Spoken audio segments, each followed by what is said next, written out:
पुण्यात्माओं, 3 स्थितियों में परमात्मा आज हमारे सामने है, अपने आप को छुपाते हुए।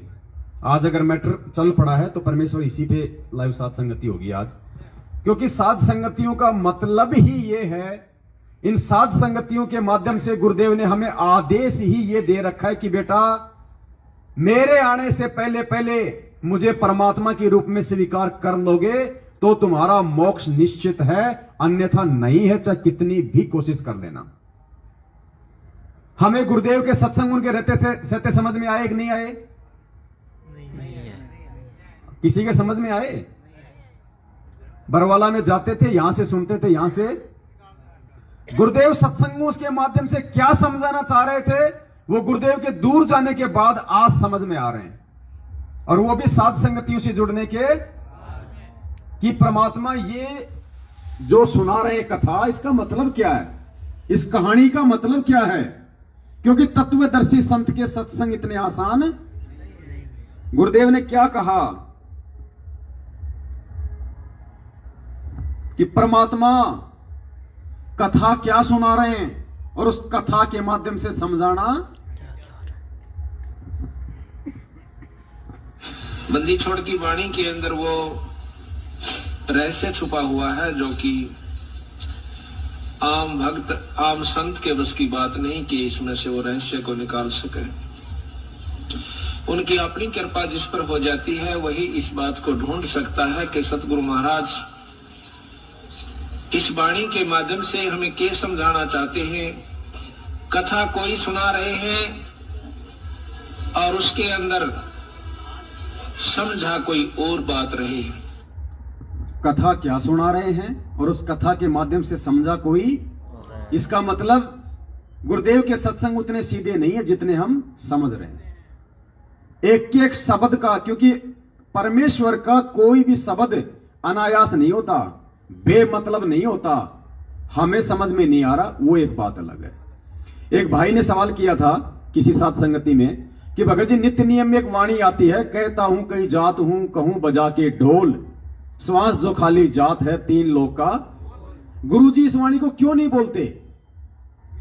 ये नित्य नियम में लिखी हुई है, लेकिन गुरुजी बोलते नहीं, इससे आगे की वाणी बोलते हैं।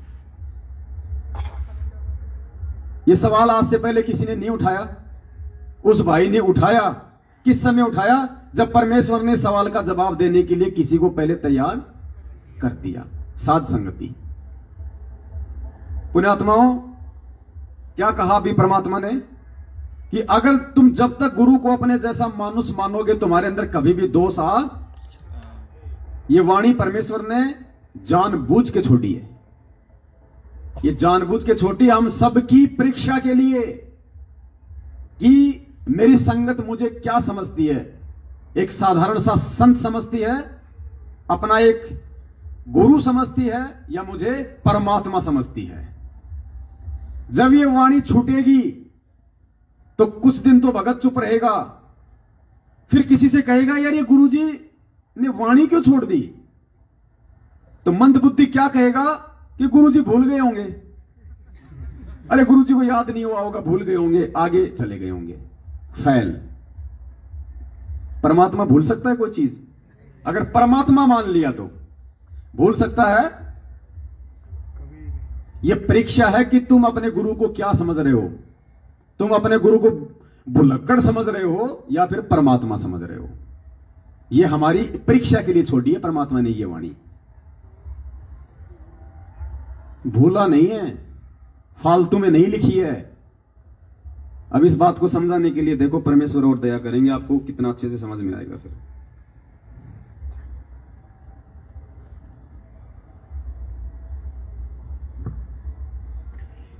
चंद्र प्रभा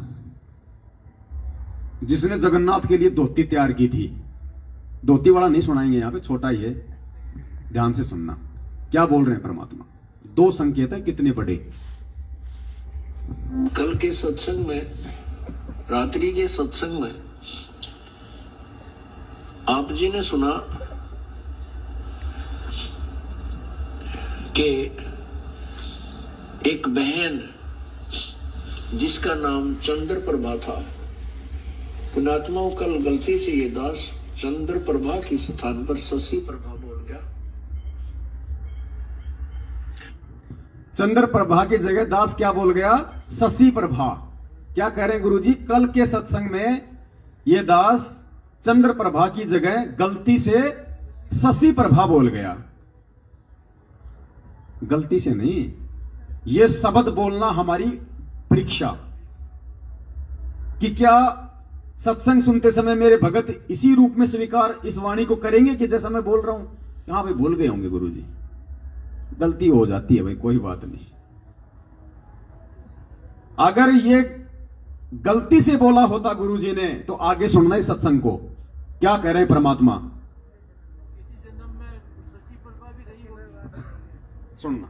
वो चित से उतर गई थी उनका नाम जो है बहन बेटी का, क्योंकि उस आत्मा के कई जन्म हो चुके हैं और कभी उस एक जन्म में शशि प्रभा भी रही है। जैसे कबीर परमात्मा ने कभी विष्णु जी की महिमा गाते हुए तो साथ में कृष्ण भी बोल दिया है, क्योंकि कृष्ण भी विष्णु ही था। तो वैसे उस समय जो उसकी शरीर था, क्या बोला परमात्मा ने? किसी जन्म में वो चंद्र प्रभा भी रही है। वो ही आत्मा किसी जन्म में चंद्र प्रभा नाम भी उसका रहा है। और शुरू में परमात्मा क्या बोल रहे हैं? दास के चित्त से उतर गया। अब चित्त से जिसके उतर गया हो वो उसके पिछले के जन्मों का कैसे बता देगा कि उसका एक जन्म में क्या नाम था? ऐसा बताने वाले के चित्त से कभी कोई बात उतर सकती है क्या? अगर परमात्मा का अगर चित्त थोड़ी देर के लिए भी अगर इधर उधर हो गए तो ब्रह्मांड टूट टूट के नीचे, ये परमेश्वर की शब्द शक्ति से तो घूम रहे हैं सारे खंड पिंड ब्रह्मांड। जब गुरुदेव ने लीलामय तरीके से और अपने मुंह बोले गुरु के रूप में स्वामी रामदेवानंद जी महाराज जी को चुनना था इस कलयुग की पिछली पीढ़ी में, तो परमेश्वर ने एक आत्मा को निमित्त बनाया। हरियाणा के चिड़ी गांव के रामेश्वर जी पहले से दादा गुरुदेव के शिष्य थे, तो और वो उनके साथ में रहा करते थे, अपने गुरुदेव के उनके दोस्त थे उस समय। तो रामेश्वर जी ने कहा कि भाई जेई, उस समय परमात्मा जूनियर इंजीनियर थे ना जेई, तो बोला जेई एक तेरे मतलब का एक संत है कबीर पंथी। तो गुरुदेव ने कहा कि भाई चल, परमात्मा तो समय का इंतजार कर रहे थे, बोल भाई तेरे मतलब का है, बोल चलो। गए, हो गई नाम दीक्षा, सारा काम हो गया 17 फरवरी 1988 को। अब दादा गुरुदेव की उस समय काफी उम्र हो गई थी और आध्यात्मिक जीवन का गुरुदेव ने एक नियम बताया कि जहां पे गुरु शिष्य का संबंध होगा वहां पे एग्जाम परीक्षा होगी। गुरु शिष्य चाहे सांसारिक जीवन में हो चाहे आध्यात्मिक जीवन में, वहां परीक्षा 650 साल पहले ली परमात्मा ने। और जब जब परमात्मा आता है, जब जब अपने उस शिष्य बनाता है, सबकी परीक्षा लेता है। तो दादा गुरुदेव जी काफी साल के हो गए, वृद्ध हो गए, 100 पता नहीं 4 या 5 साल के बताए गुरुदेव ने। और पंजाब के एक से एक बढ़ के सेठ उनके भगत थे और पता नहीं 9 लाख की संगत बताई परमात्मा ने उनकी, 9 लाख की संगत हो गई थी। अब उनको भी लेनी थी परीक्षा। तो दादा गुरुदेव ने क्या किया, एक लीला की। गुरुजी ने बताया कि दादा गुरुदेव ने, हमारे दादा गुरुदेव ने, स्वामी रामदेवानंद जी महाराज जी ने एक मतलब बीमारी की भूमिका की, रोल किया। अपने आप उन्होंने वो दस्त लगा लिए, दस्त लग गए। आप दिन में 4 बार 5 बार 6 बार बार बार जैसे ही बाथरूम से आए, अरे भाई, अरे बाथरूम तो मैं गया नहीं, कहां है बाथरूम? अजी महाराज जी आओ आओ, ये रहा। वापस आए, हाथ धोए, अरे हाथ तो तुमने मेरे धुलाए नहीं। मतलब ऐसी लीला की उन्होंने, और वो लीला परमात्मा ने 6 महीने कर दी। दादा गुरुदेव ने 6 महीने वो लीला कर दी। दिन में 5 बार फ्रेश हुए, फिर आए, अरे तुमने हाथ धुलाए नहीं, जबकि हाथ धो लिए। तो संगत में खुसर फुसर शुरू हो गई कि भाई दादा गुरुदेव का दिमाग खराब हो गया और भाई उम्र भी बहुत ज्यादा हो गई। तो शिष्य इधर उधर होने लग गए, कोई और कहीं जाने लग गया, कोई कहीं जाने लग गया कि भाई देखो उम्र का भी होता है, दिमाग खराब हो गया। अब ये बात कानों में पढ़ते पढ़ते उस रामेश्वर की पड़ गई। और रामेश्वर आए एक दिन अपने गुरुदेव के पास और कहा भाई जय। बोले हाँ। बोले यार एक बात बताऊं। बोले बता भाई। बोले यार आपका क्या विचार है। बोले किस चीज का विचार। बोले यार ये सभी बोले इधर उधर जाने लग रहे हैं। बोले कोई कहीं जा रहा है, कोई दूसरे पंथ में जा रहा है। तो गुरुदेव ने कहा कि मैंने उसकी बात पे ध्यान नहीं दिया, टाल मटोल कर दिया। 15-20 दिन बाद फिर आया वो रामेश्वर जी। बोले भाई जय आपको कुछ बात कही थी, दिमाग में डाली कि नहीं डाली। बोले क्या। अरे बोले यार सभी बोले छोड़ छाड़ के जा रहे हैं और बोले गुरुदेव का तो दिमाग हो गया खराब। अब इतनी बात जब उन्होंने कही परमेश्वर को तो गुरुदेव ने कहा अरे नालायक कम बकत, अरे ये शब्द बोलने से पहले कि गुरुदेव का दिमाग खराब हो गया तेरी जीभ में कीड़े क्यों नहीं पड़ गए नालायक। अरे गुरु यानी भगवान, और नालायक अगर भगवान का दिमाग खराब हो जाएगा तो ये खंड पिरमंड ब्रह्मांड टूट टूट के नीचे गिर जाएंगे। नालायक तेरे मुंह से शब्द कैसे निकल गए, तेरी जुबान में कीड़े क्यों नहीं पड़ गए अपने गुरुदेव के विषय में ये शब्द बोलने से पहले। और गुरुदेव ने कहा कि नालायक पो पाटी पकड़ा भया और जागी जिया जून, सब काहू को देत है वो चौथ समाना चून। अरे वो गुरुदेव, वो भगवान, मतलब गुरुदेव की महिमा को आगे रखा परमात्मा ने आप और हमारे लिए, ताकि मेरे विषय में भी तुम्हारे यही विचार होने चाहिए कि नालायक जो भगवान चींटी को कण और हाथी को मण देता है, नालायक उसका दिमाग खराब हो जाएगा तो सृष्टि खंड भंड हो जाएगी। तेरे मुंह से शब्द कैसे निकल गए, माफी मांग जाके भगवान से, वरना धरती पे ठिकाना नहीं है। तो वो परीक्षा थी और उस परीक्षा में केवल अकेले परमात्मा ही छटे। तो आप और हम उसी परमपिता परमेश्वर सतगुरु रामपाल जी भगवान के बच्चे, उनके शिष्य, तो हमारी परीक्षा ना हो ऐसा तो हो ही नहीं सकता। तो आज आप और हमारी ये परीक्षा चल रही है। आज आप और हमारी मैटर क्या था भगत जी। इससे पहले अपन कौन से पॉइंट पे थे, कौन सा वीडियो निकाल रहा था मैं। मेरा पीटी ऐसे कुछ था। हाँ नहीं सिंदूर तो हो गया, नहीं ऐसे पीटी ऐसे कुछ था। पीटी भी हो गई। अरे यार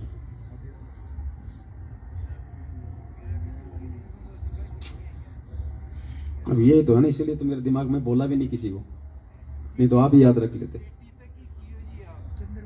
हाँ चंद्र प्रभाव वाला, वो कनेक्शन से कनेक्शन जोड़ना था ना। तो परीक्षा तो आप और हमारी भी है।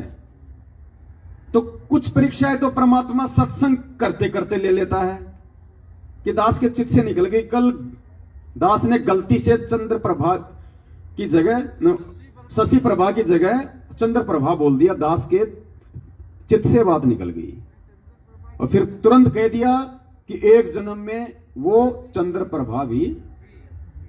तो चित्त से कैसे निकल गई भाई, आप बता दो ना, आप पिछले जन्म में क्या थे। तो ये हमारी परीक्षा होती है कि ऐसे समय में हम अपने गुरुदेव भगवान के विषय में क्या सोचते हैं, अपने गुरु के विषय में क्या सोचते हैं। परमात्मा ने कहा कि ये मत सोचना कि मैं गुरु के विषय में सोच रहा हूं, ये भूल मत करना। गुरुदेव ने कहा कि कोई भी चिंतन मनन करते समय अपने गुरुदेव के विषय में ये मत सोचना कि मैं गुरु जी के विषय में सोच रहा हूं, ये सोचना कि मैं परमात्मा के विषय में क्या सोच रहा हूं।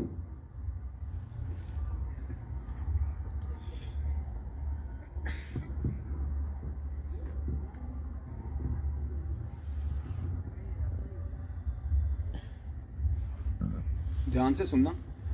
इसी प्रकार ये भक्ति आध्यात्मिक परमात्मा प्राप्ति रूपी जो प्रश्न है, ये क्वेश्चन है, ये क्वेश्चन है, इसको हल करने के लिए, इसको सोल्व करने के लिए आपने इस दास को भगवान मानना पड़ेगा। ध्यान से सुनना। तब आपकी आध्यात्मिक क्रियाएं सफल होंगी। जैसे उल्टा करता हूं तो उल्टा हो आप जाता है। यहाँ आओगे, आपने परमात्मा देखा नहीं, ये उल्टा हो गया, अब क्या चक्कर है। जैसे आप यहाँ से जाओगे,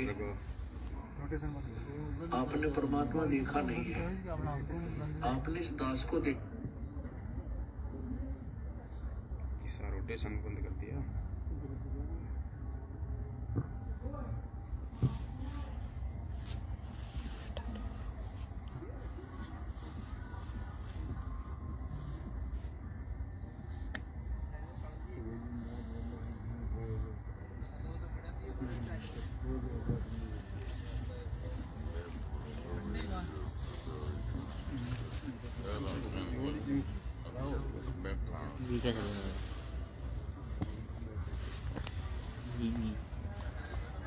ये तो चल रहा है।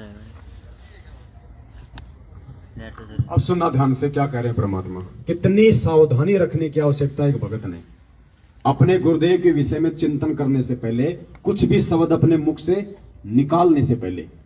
अब इसमें कितने कंसेप्ट क्लियर होंगे, ध्यान रखना। इसी प्रकार ये भक्ति आध्यात्मिक परमात्मा प्राप्ति रूपी जो प्रश्न है, ये क्वेश्चन है, इसको हल करने के लिए, इसको सोल्व करने के लिए आपने इस दास को भगवान मानना पड़ेगा। तब आपकी आध्यात्मिक क्रियाएं सफल होंगी। सुनना ध्यान से। जैसे आप यहां से जाओगे, आपने परमात्मा देखा नहीं है। आपने क्या नहीं देखा? फिर दाढ़ी मूंछ वाला कौन है? बताओ जी। गुरुदेव कह रहे हैं आपने परमात्मा देखा नहीं है, तो दाढ़ी मूंछ वाला कौन है फिर?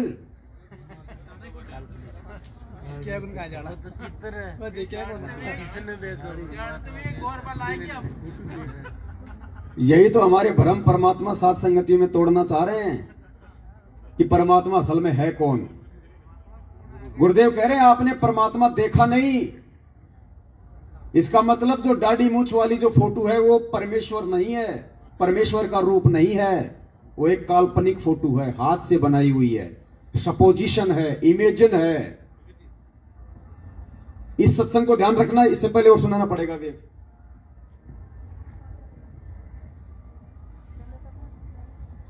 सुनना।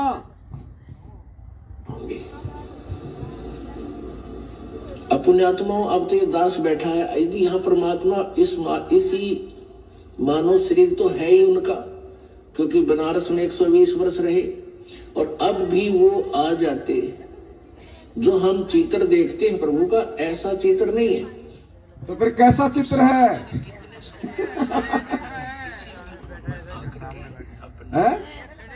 ज्ञान बताता है अपनी प्यारी आत्माओं को। इसलिए गुरु भगवान होता है।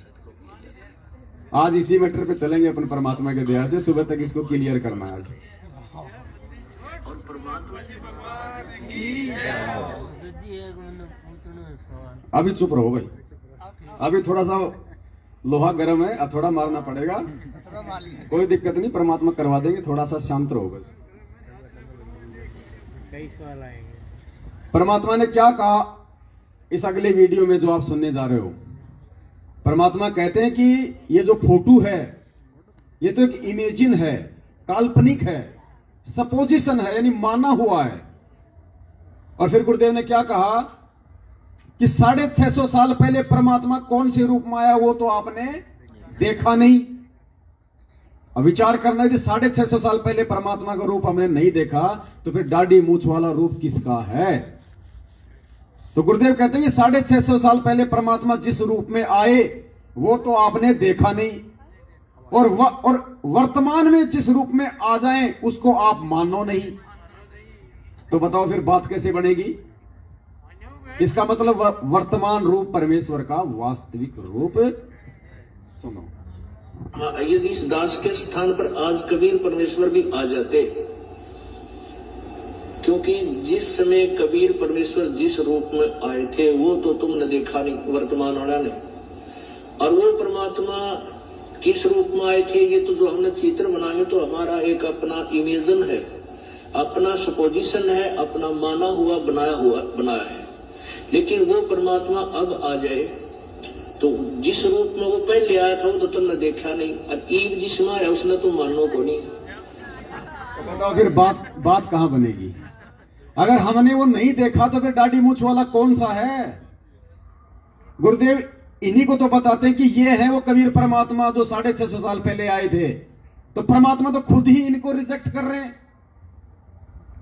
पुण्यात्माओं, उस कबीर परमेश्वर को कबीर ही स्वयं बता सकता है, दूसरा नहीं बता सकता। अरे कुएं के मेंढक को समुद्र की जानकारी मेंढक दे सकता है क्या?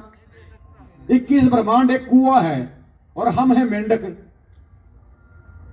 और हम मेंढकों को अगर 21 ब्रह्मांड से बाहर की सतलोक की समुद्र की कोई जानकारी दे रहा है तो उसको मेंढक समझने की गलती ना करना। तो गुरु को आम व्यक्ति आम मानुष जानने की गलती हम ना करें। और यही सबसे बड़ा माइनस पॉइंट है हमारा। 650 साल पहले यही एक हमारी कमजोरी थी जो हम गुरु जी को भगवान नहीं मान पाए। और क्या कहा परमात्मा ने? परीक्षा लेने का रीजन क्या बताया 650 साल पहले का? कि तुम गुरु को परमात्मा मान पाए या नहीं मान पाए। और उस समय परमात्मा बार बार कहा करते रहे तुम मुझे परमात्मा नहीं मानते। वो कहते नहीं जी, हम तो आपको परमात्मा ही मानते हैं। तो परमेश्वर ने एक लीला की हमारी स्थिति हमारे सामने प्रकट करने के लिए कि देख लो भाई, तुम मुझे क्या मानते हो।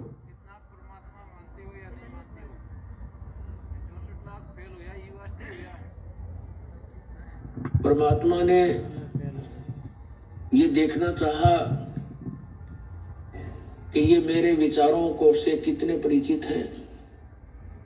इनके अंदर कुछ दृढ़ता भी है जो ये बोलते हैं कि हम तो मोक्ष चाहते हैं, हम आपके अतिरिक्त किसी को नहीं चाहते हैं, आप हमारे परमात्मा हो, आपसे हमें वो सुख मिले हैं जो हमें कहीं पर भी प्राप्त नहीं हुए थे। ये ऊपरले मन से कह रहे हैं या इनके अंदर भी कोई स्थान है। ये परीक्षा लेने के लिए परमात्मा ने, कबीर परमेश्वर ने एक लीला की थी।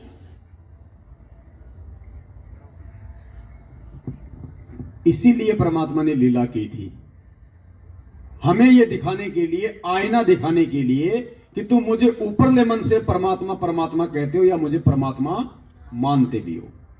और सब फेल हुए ना। आज मान लिया गया। आज मान लिया होता तो क्या जन्मदिन मनाओगे? जन्मदिन किसका मनाया जाता है? जीव का, जिसका जन्म होता है। और जिसका जन्म होगा, जो खुद जन्म और मरण में है, वो भाई हमारा क्या मोक्ष कर देगा फिर? गुरुदेव ने दलदल का उदाहरण दिया। सुनना फिर विचार करना इन सत्संगों पे, साधारण नहीं है ये। गुरुदेव ने कहा यदि कोई आदमी दलदल में फंसा हुआ है, उसको कौन बाहर निकाल सकता है? जो दलदल से, वो उसकी कांखों में मोटा सा रस्सा डालेगा और फिर बाहर से। क्या दलदल में फंसा हुआ आदमी दलदल में फंसे हुए आदमी को निकाल सकता है? क्या जो खुद जन्म और मरण में है, क्या हमारा जन्म मरण मेट सकता है? सुनो, विचार करना फिर कौन है गुरुदेव। सत्संग सुनने से आत्मा में एक प्रबल शक्ति आती है, एक जागृति आती है। इसको एक विशेष प्रेरणा होती है कि सचमुच ये कर क्या रहे हैं हम, क्या कर रहे हैं हम। ठीक है, कुछ हमारी मजबूरियां हैं क्योंकि हम विवश हैं। अब इस व्यवस्था के कारण हम सब कुछ जान भी लें और फिर भी कोई दाल नहीं गलती हमारी, क्योंकि जब तक समझ शक्ति साथ नहीं होगी हम इस दलदल से निकल नहीं सकते। चाहे कोई दलदल में धंस गया, उसको मालूम पड़ गया, चाहे पहले नशे में गिर गया, नशा उतरने के बाद उसको पता भी चल गया कि मैं तो इतना दलदल में हूँ और जितना हाथ पैर मारता हूँ नीचे को जा रहा हूँ। उस ज्ञान से कोई लाभ नहीं हुआ। उसको निकालने वाला बाहर चाहिए, दलदल से बाहर, और उसके बांध कर रस्सा घसीट के बाहर डाले। तो आप और हमारे साथ भगवान ऐसे करेंगे। पहले आपका नशा उतारेंगे कि तुम कहाँ बैठे हो, क्या कर रहे हो सारा जीवन, और उद्देश्य क्या था इस मनुष्य जीवन का। और फिर ये सतनाम का रस्सा आपका बांध देंगे गाथा के नीचे, और फिर ठीक है। पहले परमात्मा हमारा नशा उतारेगा ज्ञान देके। तो आज हमें इस सत्संग सुना के नशा कौन उतार रहा है? क्या कह रहे हैं कि पहले वो परमात्मा आपका नशा उतारेगा, तो आज हमारा नशा कौन उतार रहा है? गुरुदेव भगवान उतार रहे हैं। तो कौन हुए परमात्मा? और फिर क्या कह रहे हैं, सतनाम रूपी रस्सा तुम्हारी आंखों में डालेंगे। तो हमें सतनाम कौन दे रहा है? तो परमात्मा कौन हुआ? तो दलदल में फंसा हुआ दलदल वाले को कैसे निकाल देगा? जो खुद दलदल में है दूसरे को कहां से निकाल देगा? तो जिन लोगों ने उनका जन्मदिन मनाया उनको दलदल में ही बैठा दिया।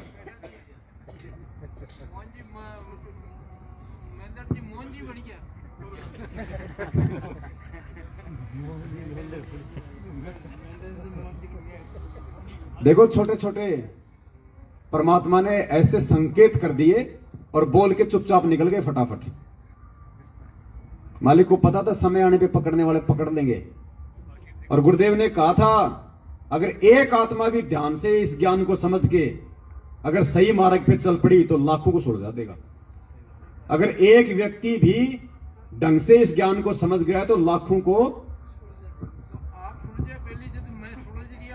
गुरुदेव भगवान है हमारे, वो अपने लिए कह रहे हैं। हम तो दो कोटि के जीव, हम क्या सुलझेंगे?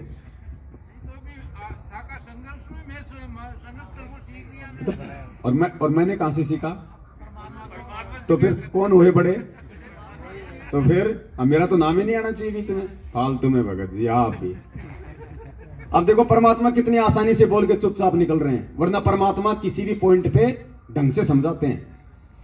ध्यान से सुनना, ज्यादा लंबा नहीं है, मुश्किल से होगा तो 40 सेकंड का। और 2 पॉइंट दे दिए भगवान ने धर्मदास का जिक्र करते हुए कि वो परमात्मा विदे, पहले सुनना ध्यान से। और दूसरा है प्रकट।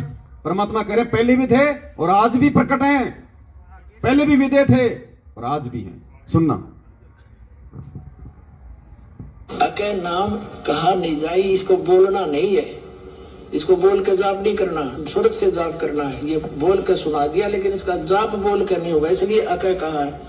विजय इसलिए कहा इसको कि जैसे परमात्मा का भी शरीर था और धर्मदास का भी शरीर था, लेकिन परमात्मा विजय ही कहा करते, विलक्षण जय थी उनकी, साकार है, थे भी है भी, उस समय प्रकट थे, अब भी है। और उस समय प्रकट थे और अब भी हैं। और विलक्षण देव उस समय थी राज में।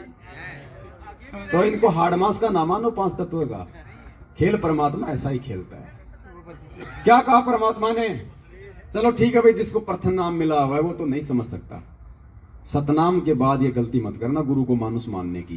क्या कहते हैं परमात्मा? हाड़ चाम लहू ना मेरे, कोई जाने सतनाम, तारण तरण अभय पददाता, मैं हूं कबीर।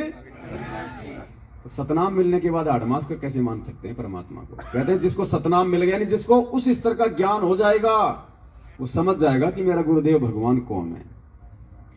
अरे संध्या आरती के लास्ट में कौन सा शब्द गाते हैं? मेरे गुरुदेव भगवान दियो काट काल की फांसी। सबसे पहले तो हम गुरुदेव को क्या कह रहे हैं? भगवान। और सबसे पहली जो कड़ी है उसमें क्या कहते हैं? अवगुण किए घनेरे फिर भी भले बुरे हम तेरे, और दास को जान के निपट नादान मोहे बख्श दियो अविनाशी। तो अविनाशी जन्म मरण में होता है क्या? उसका जन्मदिन मनाओगे क्या? तो बताओ फिर क्या है भाई?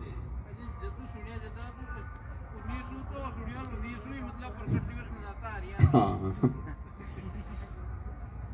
अब चलते हैं उसी पॉइंट पे कि अपने गुरुदेव के विषय में चिंतन मनन, कुछ भी सोचने बोलने से पहले ये विचार कर लेना चाहिए कि मैं भगवान के विषय में बोल रहा हूं।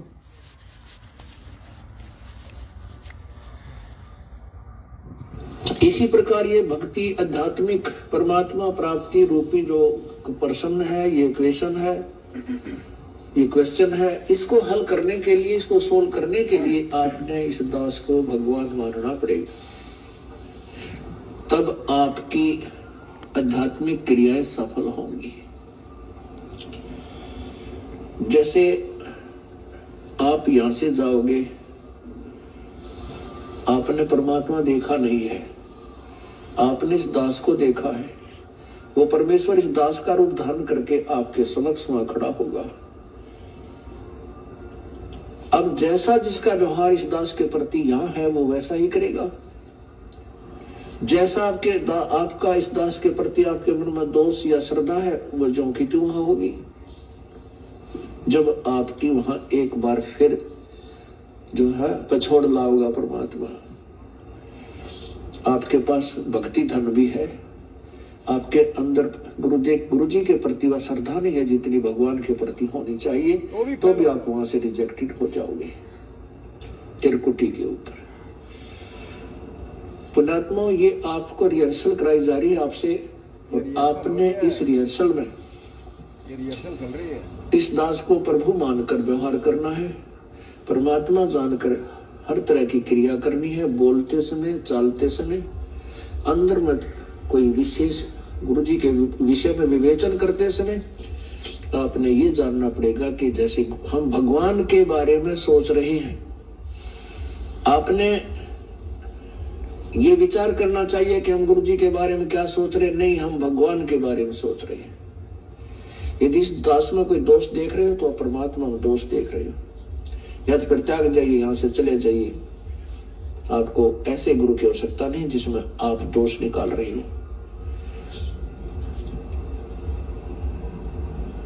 हम इसी प्रकार परमात्मा को प्राप्त कर सकते हैं। गुरु मानुष कर जानते ते नर कहिए अंधे, ओए दुखी संसार में आग काल के फंद। अगर ये सतगुरु रामपाल जी भगवान उसी डाडी मूछ वाले रूप में आज हिसार जेल में बैठे होते तो क्या मैनेजमेंट वाले जन्मदिन मनाते? और मनाया दिया, इसका मतलब उनको परमात्मा, और बिना गुरु को परमात्मा माने बिना मोक्ष 101% नहीं हो सकता। 650 साल पहले जो गलती की थी वो आज ना करें, इसके लिए भगवान ने हमारे को शिक्षा और साध संगति दी है।